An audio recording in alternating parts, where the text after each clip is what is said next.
Welcome back, everybody, to another episode of Bears Talk Today. I am Michael, joined by my favorite co-host, Justin. Justin, before we start the show, I have to just point out the vest. I mean, look at that. He's got the Mike Ditka look going on, the old vest. Hey. All you need is a fake mustache and a cigar, and you got Ditka down pretty good. All right. Yeah, because my real mustache is not. No. You need like the Ditka over the mouth. Mustache. Over the mouth. Yeah, okay. Yeah. So, give me like a month and a half where I don't shave my mustache. And I'll do it. Yeah. I wish I could have a mustache that cool. But we're not here to talk about mustaches, unfortunately. Today we're here to talk about our off-season plan for the Chicago Bears. Free agency is coming up in just a couple of weeks. So I wanted to dedicate an episode to what our dream offseason was. So I essentially wanted us both, Justin, to put ourselves in the shoes of Ryan Poles. If we could control the Bears this offseason with our resources, with our cap space, what would we do? So we both come up with two plans independent of each other. The plan for today's episode is to go through those plans, talk about potential free agent signings, potential trades, and everything to do, not including the draft, because that's going to be a separate episode for a little bit down the line. We got to fill time in the offseason, ladies and gentlemen. We can't blow all our aces in one episode. No, so I decided to look up kind of the Bears cap number, and we gave ourselves about a $70 to $75 million spending spree budget, right? Because the Bears' effective cap space is about $75 million right now. Yeah. We obviously know that with draft picks and who we're going to draft, that's going to take up some cap space as well. But I gave the number at about $75 million to spend in this offseason that we were both working with. Maybe you went a little bit over, maybe you went a little bit under, but right kind of in that range.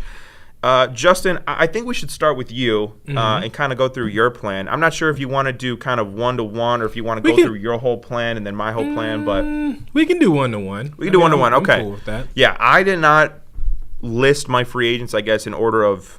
I didn't either. It was just kind of like who I had a plan. No order. I guess AAV, I can go through it a little bit better, but start with your first edition. How much money is it? Who is it? What's going on? So, obviously, this offseason, we need to focus on one thing, and that's the big man behind the quarterback, right? So, my first free agency signing is guard, Chiefs, Trey Smith. I'm going to sign him 4 years, $20 million. Now, I know what you're saying. That's a lot of money for a season. Okay. I thought it was like $5 million a year. I was like, wow. No, yeah. I was like, wow, what a discount. Yeah, no, he would not be signing with us. That's for sure. No. But I mean, he ranked according to Pro Football Focus. He was the best interior offensive lineman. Like he's the best one available in the free agency market right now. He'll be 26, so he still has a lot of prime left. And I think also as well, I think the Bears can afford him. I mean, this would help Caleb be protected in the pocket to make sure he doesn't get another season high sack record, because that was just horrendous last year. And Williams is still on his rookie deal, so it's not like we're not in a weird contract situation where we're having to save most of our money for a quarterback. So I think this is a solid pickup. I think this can be a person you can plug in our line and our O-line right away, and will be productive for the season. No, I think you made a great point about Caleb Williams, because one of the luxuries of having a young quarterback is you don't have to pay the quarterback right away. Well, we're at $50 million, $60 million a year right now. I saw a stat earlier today, 10 quarterbacks in the NFL are making $50 million or more per season. Dak Prescott just got 60 last year. So the absolute luxury of having a rookie quarterback on that contract is you're right. Yeah. Gives us the ability to go out and pay big money for offensive linemen, right? That's what we need. So you said Trey Smith. I took a little bit of a different angle in the guard market. I actually ended up doing a couple of things that I wanted to run by you. Yeah. So you said Trey Smith. You said about $20 million per season. I think I agree. From all my research, that's going to be his kind of market value is $20 million AAV. I went with a little bit of a cheaper option, but one that I think is interesting as well. I went with Mekhi Becton. Okay. I'm going to give him a 4-year, $45 million contract, so about $11 million AAV. I know the math's a little bit off, but just deal with me there. I think he's a couple of things. Number one, he's about half the price of Trey Smith. Yeah. He did have a huge bounce back year with the Eagles last year, learning under Jeff Stoutland. They are the same age. I believe Trey Smith is a month younger, so you're not sacrificing age or youth or anything like that. And like I said, he's about half as cheap because, and I'll kind of tag team this one. What I did at the other guard spot was I actually made a trade. I saw yesterday that the Los Angeles Rams are listing to trade offers for guard Jonah Jackson, who they signed last offseason to a 3-year, $51 million contract. Now, last year he had a rough year. He got banged up. I believe he had a shoulder injury. He wasn't the player that he was previously, right? But you look back to his best years, and that was when he was with the Detroit Lions in the previous years. Well, who's our new head coach, Justin? Oh, that's right. Ben Johnson. That's right. It's Ben Johnson. Yeah. I wonder if Ben Johnson would want to reunite with one of the guards that helped him really jumpstart that Detroit offense. Now, it's not going to be cheap. No. He's making $17 million AAV. So I am spending $11 million on Mekhi Becton, and I'm spending $17 million on Jonah Jackson. My trade proposal would be to trade pick 149. It's a 5th-round pick. Now, yes, I understand that that's a bit of a low asking price, but he is a cut candidate because of his contract. So for my money, a 5th-round pick is kind of that sweet spot of good enough to where you're not, sacrificing too much, but also good enough to where the Rams wouldn't cut him and that you could take on the salary cap. Again, his contract is a bit inflated, but at this point, we're so desperate for interior offensive linemen. I'm willing to overpay in hopes that we can get the best of Jonah Jackson back like he was in Detroit. Yeah. What say you? No, I mean, I like those picks, and I think definitely, even in this free agency, there is a lot of linemen available, and I think you can definitely swap out, some linemen that, are more bigger targets for other teams and kind of have the sale, not like a Walmart version, but something that's a little bit. Well, Walmart's better than the Dollar Tree what we had last year. Yeah, I mean, you're right. Jeez Louise. Well, maybe even a Jewel Lasco or something, right? Yeah. Chicago's finest. Yeah. Chicago's finest. But yeah, I like those picks. I think I would not be mad at it. I mean, the biggest thing out of all of these picks are that we're paying for protection. Invest in the offensive line. Yeah. Absolutely. It's like what you said, in every episode, we're building through the trenches. That's what's most important. That's what allowed, the Lions to be so successful last year. So, absolutely. Repeating that will be easy. Okay, so my second one that I have is a Super Bowl champ, offensive lineman, Josh Sweat. Ooh. Yeah. So I know he was a little bit injury riddled last season. He harassed Mahomes in the Super Bowl. He did. Oh my goodness. He for surely did. Now, I think with our new defensive coordinator Dennis Allen, he wants to attack the quarterback. So I think for his tendency to call that man press coverage or press man coverage also will really make an impact on the pass rush. So I think that'll be something that'll be easy, an easy fit. Another thing that I kind of have a little bit of a question about is, he might not be an ideal fit for, the 4-3 since he's been, playing in Vic Fangio's setup. But I think he can adapt and learn. I think the other downside is, they did win. So obviously, if you win the Super Bowl, you might want to stay where you are. But a lot of times when you have a lot of free agents who are wanting to make more money, they look more attractive when they win. So absolutely. And the Eagles have a lot of free agents upcoming. They do. So I definitely think he will be on. His agent will be pretty busy this offseason. But I just thought he was a good pickup. I have him for 2 years, $30 million. I know that's a little bit short, but I think with him, he's a guy that you can plug in right away. And I'm willing to spend extra money for good protection. So. No, I agree. I think having a pass rusher opposite of Montez Sweat is a kind of underrated need for this Bears team. We need it. I addressed that as well. I addressed that a little bit. I'll talk about that a little bit later on. I want to get to my next guy first because it kind of goes with the theme of what we were talking about. Yeah. But Josh Sweat, you're right, was absolutely incredible for the Eagles this year. He dominated the Chiefs' offensive line in the Super Bowl. Huge reason why they won. I mean, I think he had 2.5 sacks in the Super Bowl. It was ridiculous. He's going to get paid. Would you be willing? My question is, would you be willing to sign Josh Sweat if he wants to say, "I'll sign with you guys. I just need you to break the bank, like $20 million AAV, 3 years, 4 years, whatever." Like, would you do 4 years, $80 million for Josh Sweat, or is that a little bit out of your comfort range? If he's really driving up the price, if he's got some other suitors. That's my question for you. I mean, he's 27, so he's not super old. He's still young. Yeah, he's kind of like right in the middle. He's right in the middle. Yeah. Sure, I would go for it. I would go for it. I'm with it. I think this whole offseason we've been in the trend of spending money. Yeah. And obviously, this is the best time to do it. Yeah. We have a good quarterback. We have a good offense. We have a good defense. We just need a couple of more pieces to really integrate, our system together. And so maybe you get McCaskey to sign the check and convert a lot of that to a signing bonus. Oh, yes. George, Easily. George, open up the checkbook. Open. It's already open. Ben Johnson got $13 million. All right. Speaking of Ben Johnson, I wanted to talk about a quote that he made a couple of days ago at the Combine, and I wanted to reference that in terms of one of my free agent signings. So my next free agent signing that I want the Bears to get is center Drew Dahlman for 3 years and $30 million. That's about what his projection is on different sources. It's about I actually saw about $7 or $8 million per year, but I think, hey, this guy's 26. Yeah. He's a quality center. He's one of the best run-blocking centers in the entire NFL. That's an area in which Ben Johnson obviously is going to want to improve this Bears team is the running game. Yeah. He is quoted as saying, I think we need a strong presence at the center position. That tells me that they're going to be aggressive to go get a center in free agency. Yeah. I think Drew Dahlman makes a lot of sense. Okay. He is, again, a great run blocker. He was on that Falcons offensive line the last couple of years that really paved a lot of holes for Bijan Robinson. I think he's a good pass blocker. I don't think that's the strength of his game. I think definitely getting up and moving people out of the way and being that kind of bulldozer in the running game. Yeah. However, he's a veteran player. He's 26. You can sign him for relatively cheap, right? He's not centers don't command $15-20 million a year. No, like a lot of other, like you just talked about with Josh Sweat.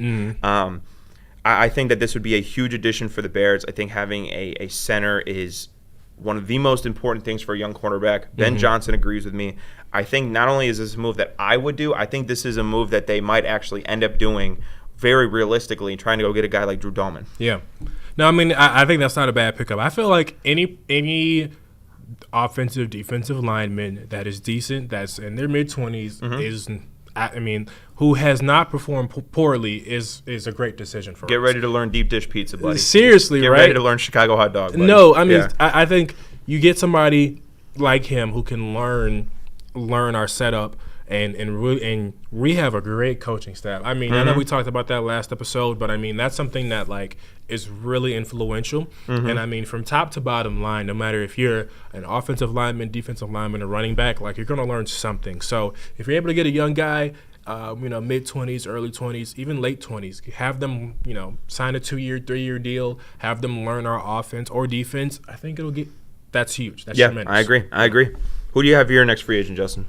All right, so I'm still on the big boy train. So for this one, it's funny you mentioned Ben Johnson. So this one's kind of a cheapo. No, I'm not gonna say cheap. I'm gonna say a affordable pickup. Yeah. I have guard Lions Kevin Zeitler. I don't know if I'm saying that correctly. Kevin Zeitler. I like it. Yeah, I mean, last year he had an 86.8 PFF grade. I feel like he's a cheap pickup. Now, he is in his mid-30s. I think he's either 33 or 34, if I'm not mistaken. He's definitely up there, yeah. Yeah, he's definitely up there. But I think he probably has a year or two left. I think if you get a veteran around some of these young guys that you sign, it'll definitely make an impact for sure. Also, where was Kevin Zeitler at last year? He was in Detroit. Yeah, Detroit. Yeah, Ben Johnson. That's why another reason. Yeah, I know, right? Yeah. I wonder if some of those Detroit free agents will come over to Chicago. Oh, for sure.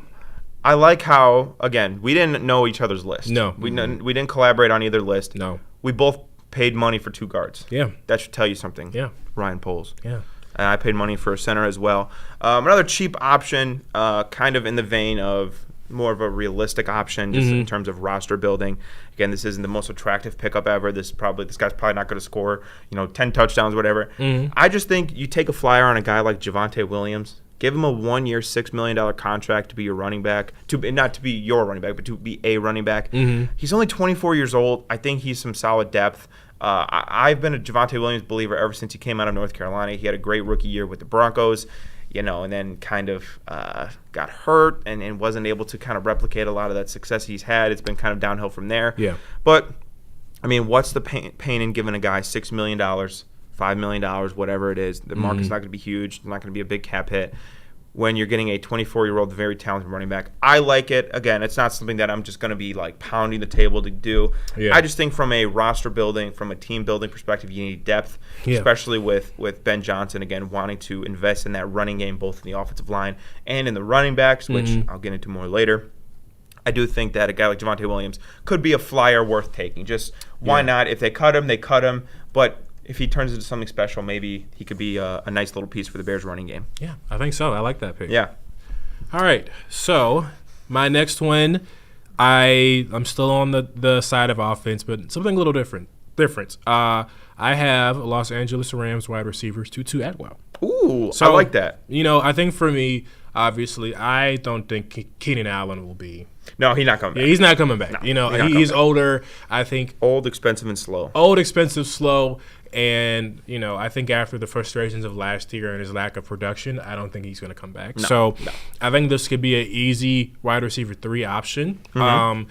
I think the only downside is he pretty much – I don't even think he had a receiving touchdown last year. But I think if you put him in the right offense, you put him under Ben Johnson – you put him under, because he'll be calling the plays. So, right. Not our OC. But yeah, I just like that pick. I mean, I have him for 3 years, $10 million. I mean, I think for him, he's still young. He can develop under our coaching staff and our system, and I think it could be helpful for us. I don't think he's going to be like an elite. I mean, he's wide receiver 3, right? So he's not going to get all the touches of a DJ Moore or a Rome Odunze, but hopefully,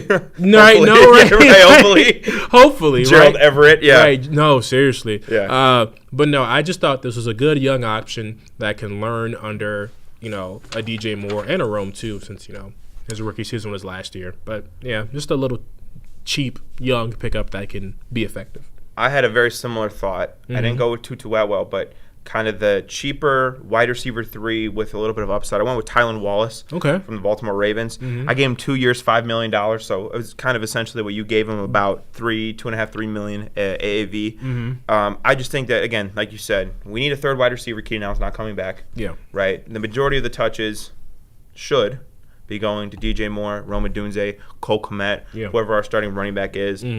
So Tylan Wallace, I think, is more of almost like a depth piece and a gadget piece and whatever. Yeah. He just turned 28, so he's a little bit older. I'm sorry, he just turned, I believe he's 25, 26. That was a typo, I just noticed. Market value is not huge. And, he's got some speed, and he has upside as a returner. So worst case scenario, maybe this is our return man. You saw last year, I don't know if you remember that play he had with the Ravens where he kind of caught that ball on the sideline and then ran like 75 yards. He looked pretty fast. So I think it's never a bad idea to add some fast receivers to your team. Again, a cheap option. I agree with you kind of in the vein of just going out and getting a cheaper wide receiver 3, because I do think that is also a position that we need to address. We don't need a superstar. We don't need a starter necessarily, but we need a guy who's going to be our third wide receiver. I don't think he's on the roster right now. I'll go ahead and start with my next guy. I have 2 guys left. I don't know how many guys you have left. I have one more. You have one more? Okay. Yeah, you go with your one more then, and then I will kind of finish it off with my 2, and then we can kind of recap everything and go through the list. Yeah, so my last one is another NFC North rival, Detroit Lions, and I have Levi, and if I butcher this name, I'm so sorry, Onwuzurike. Levi sounds good enough to me. I mean, I think that sounds. Yeah, so I have him for 2 years, $9 million. Okay. He's young. He's 26, so he's still, fresh in his career. He has a high motor. He has the size and length for the NFL. He does have some development issues. I think last year there are a couple of plays on defense where he kind of slipped up a little bit. But I think once you're under, you have Ben Johnson. I feel like that was one of the reasons why I chose him. You have a former coach. Our new defensive coordinator. I think this could be something that can be a fresh start for him. Yeah. And you're surrounded by a bunch of other great players on our Bears defense that you can learn from. Yeah. So I thought it could be, 2 years, $9 million, cheap pickup. And if he is good enough, if he really shows out the 2 years, you can re-sign him again. Yeah. And play him until he's in his mid-30s if you want to. But I just thought, I know we have a lot of good players on defense, but I definitely think adding one more piece would not hurt. Yeah, I'm never against taking a flyer on a young, talented guy. Yeah. Especially now that they have the coaching infrastructure, I think, to get the most out of him. I like that. My last 2 are actually defense as well. Nice. So I think we should kind of be on the same track here. My next pick was a guy by the name of Asante Samuel Jr. Okay. Boomers will remember Asante Samuel, the old corner for the Eagles and Patriots and several other teams. Asante Samuel Jr. has played for the Chargers for the last couple of years. He's been a little up and down. I won't lie. He's not been great. So I'm going to give him kind of sub-market value for a corner going into free agency. I'm going to give him 3 years and $35 million. Right? Okay. $11 million sounds like a lot, but when it's the corner position, those guys are making some nice money. dough. Yeah. He's only 25 years old. I think there's still probably a lot of meat on the bone in terms of his development. Yeah. I don't imagine that he is the best version of the player he's going to be. He's on the underside of 30, so I'm not going to pay. I am really against paying corners that are going to be 30 during the length of the contract. I think that position you fall off a cliff relatively easily. Easy. But he'll be 28 at the end of this contract. I feel like that's fine. Again, it'll be cheap for a free agent corner. And I believe that we do need another outside corner opposite of Jalen Johnson. Yeah. Tyreek Stevenson, I've lost a lot of goodwill with him. I'm not going to lie. No, I mean, It could be the Commanders game, and I could be just being too harsh, and that's totally fair, which I have a right to feel that way because he basically ruined our season. Yeah, that was bad luck. Yeah.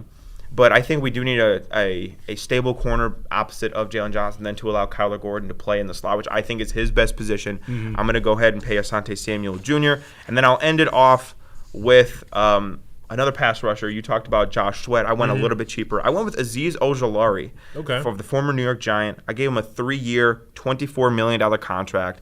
Listen, this guy has not been the most productive pass rusher you've ever seen, right? He's had 22 sacks in his 4 years, which that equates to 5.5 sacks a year. So it's not, Khalil Mack. This isn't T.J. Watt level production, right? But I think, again, solid option opposite of Montez Sweat. It's another pass rusher, another veteran guy. He's 24 years old. I tried to go for more youthful players. Yeah. That way they can continue. That way their development, it hasn't hit their ceiling yet. They can continue to grow and be better. I think it's Azeez Ojulari for 3 years for $24 million, so $8 million a year. I really do like that for the Bears. Now, I'm going to say one more. I'm going to throw one more thing at you. Okay. And this is going to sound like a stray, but it's not. It has a purpose, and I promise. And when we get to the draft episode, it like Thanos, my full plan will be realized. Right? You're going to see all the seeds that I had planted. Yeah.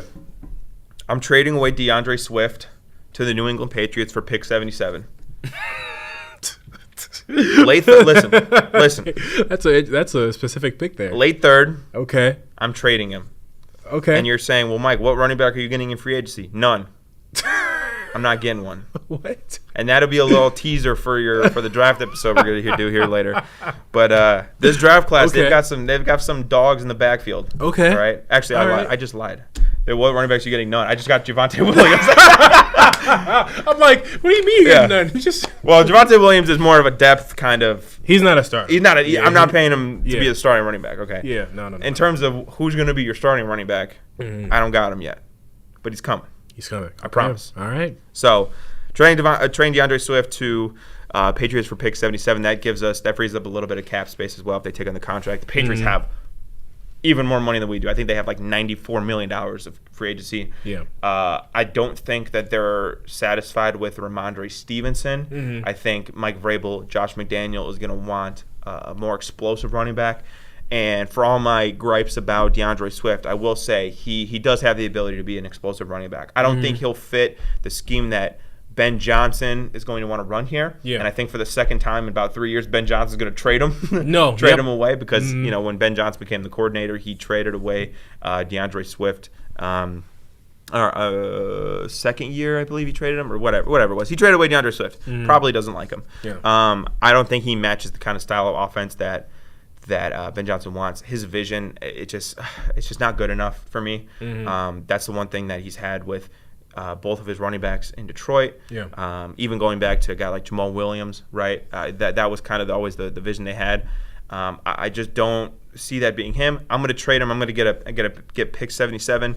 So to summarize my offseason, the Bears acquire Drew Dahlman, Mekhi Becton, Jonah Jackson, Javonte Williams, Asante Samuel Jr., Tylan Wallace, Azeez Ojulari, and pick 77. I just love that you just pick 77, not like the first round pick of the second or third draft. No, I want pick 77. I figured the Patriots probably wouldn't give us anything greater than that. And I think of all the teams, the Patriots would be a team that would be okay taking on DeAndre Swift's contract, which isn't like astronomical by any means, but it's a little bit expensive for him. So they'd be fine taking on. They have money. They need some playmakers. They're going to want to surround Drake May. I think the Patriots make the most sense. They have draft picks also, so pick 77 I think works. Maybe it's too expensive, maybe it's not expensive enough. I don't know. I just trade DeAndre Swift. I think get rid of the contract as much as you can and try to get some draft capital.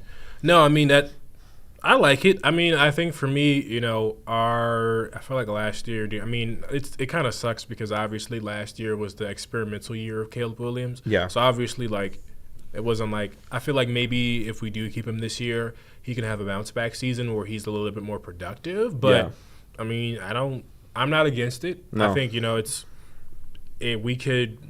are a lot of good running backs in this draft, especially when you go late.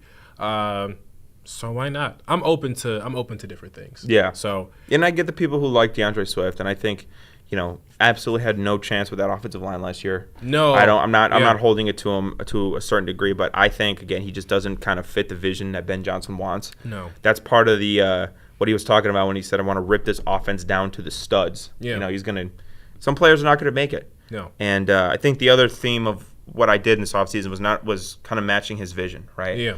Got DeAndre Swift gone. Got the big boys, just like SZA. I need a big boy, right? We need a lot of them. We need a lot of them in Chicago. I was listening to that SNL song yesterday when I was making this list, But big boys up front, and some depth, and that's honest. That's honestly kind of what I was going for my whole theme for this offseason. No, and that's my theme too. My list was obviously Trey Smith, Josh Sweat, Kevin Zeitler, Tutu Atwell, and Levi Onwuzurike. Obviously, I think when you look at a lot of these lists online, that's what everyone has. Guards, offensive linemen, defensive tackles, defensive ends, because that's what we need. We don't need receivers. We do need wide receiver 3, but we need receiver depth. We need receiver depth. Yeah. But overall, I don't think there's much. We don't need top-line product. Our products. We have those already. Right. So I think it's just about chiseling the edges of what we need. And I love what you said about Ben Johnson. Hey, he wants to tear this thing down and rebuild it up, right? Because you need a solid foundation to have a strong building, right? So for our offense, this is something that's crucial. Now, I did want to bring up one more thing as I've been looking while we've been talking. A lot of people have been talking about Khalil Mack. What is your thoughts on that? Is it time for a reunion? I love Khalil Mack. I just don't think that at this point he's 30. Can you look it up? He's 33, 34, I believe. I want to say so. Yeah. He's older. He's not going to be cheap because he's been such a productive player. Yeah, the projection for this one says 2 years, $30 million. And if he's, I don't know if I want to spend that much money. I think he's a little old. If he gives us he's 34, bro. Yeah, I don't know if I can pay a pass rusher. I'd rather 34-year-old. I'd just draft one. Yeah, I'd rather just draft one. And that actually brings up a great point to what I was going to say next is I think when you look at free agency, what the smart teams do and what I believe and hope the Bears are going to do is they're going to look at the draft and they're going to say, what can we get in the draft? Yeah. What is this draft good with? This draft coming up is not very star-studded, right? No. There's not a Caleb Williams. There's not a, Andrew Luck. There's not any of the top guys, right? No. Minus maybe like an Abdul Carter. And the first round is going to be a weak first round relative to a lot of first rounds. Yeah. However, the second, third, fourth, fifth round, there's going to be a lot of quality players in there. So I think this draft class shines in its depth, not so much in its ceiling. Yeah. So when you're looking at that, you can say, all right, well, what can we get in the draft? What do we need to get in free agency that we can't get in the draft, and vice versa? Yeah. This draft has a lot of good running backs. They've got good tight ends. They've got they have good offensive linemen, but the Bears are just going to have to pay for them regardless. It doesn't really matter. Draft got good DBs. Yeah. So if we're going to want to draft a safety or whoever, right? So there's positions that the Bears are going to want to draft and acquire this offseason that they can do in the draft. Yeah. I would not be surprised if the Bears draft 2 running backs. This is a really, really good running back class. Really, really good. One of those running backs better not be Genty, or else I'm going to lose it. I'm really not on the Genty. We're not on the Genty train. We're not on the Genty train. No. I'm sorry. But look at what you can get in the draft. Fill your needs in free agency, right? Yeah. Then get the rest in the draft. So we're obviously going to continue to look at this offseason. Free agency starts in a couple of weeks. We will, of course, give you guys our reactions, our thoughts, our analysis on what the Bears do. They better spend money like it's going out of style, or else I'm going to lose it. I'm going to lose it, Justin. You have to take advantage of Caleb Williams' rookie deal. They better spend money, so we'll give you our reactions on that. And then the draft is coming up in a couple of months. Yeah. Feels like it's a long way away, But as we get closer and closer and closer, and we continue to scout and look at best fits for the Bears, it's gonna come pretty quick. It will. So I'm excited. I may or may not be at the draft. I hope to be at the draft in Green Bay. So maybe I'll get some behind the scenes footage for you guys, and then we can go through and talk about what the Bears did. But that wraps it up on my end, Justin. Yeah. No. I mean. Thank you guys for watching. Obviously, this is the off season, so it's a little bit slower, but we appreciate the views. We appreciate the likes. I had actually seen this the other day, Mike. On our channel, we have over 60,000 lifetime views. Wow. And we started in September, so thank you for all who are watching. And I love all 60,000 of them. Well, actually, I love all 55,000 of them. The 5,000 are my, kind of backup accounts. But I appreciate the 55,000 of you that have tuned in to watch videos. Yeah. Thank you. Shout out my mom. No. I appreciate everybody, and as the season kind of ramps up, and we're just gonna keep getting into it. I mean, last year we did an episode after every single game. Yeah. Hopefully there's a lot more games than we played. We play at least one more game than we played last year. Right. Hopefully. Yeah. Hopefully. But it's a good time to be a Bears fan. It is. Hope is at an all-time high. It is. And I'll say this once again, every year is the Bears' year. Every year they're going to be better. And I know the definition of insanity is saying the same thing over and over and respecting a different result. Yeah. But it's different this year. It does. It is. I mean, and it's shown through our signings, right? Yes. I mean, our coaches are all talented. They have great resumes. So I feel good about it because our coaches are great. I feel great about the coaching. I feel great about the quarterback. Yeah. I feel great about the resources we have going into the offseason. Yeah. Hey, hop on the bandwagon before it's too late, guys. Right. Hop on the bandwagon before it's too late. All aboard. Choo-choo. So, thank you guys so much. That was okay. All right. Time to go eat lunch. Right. All right, guys. Thank you so much, and we'll see you guys next time.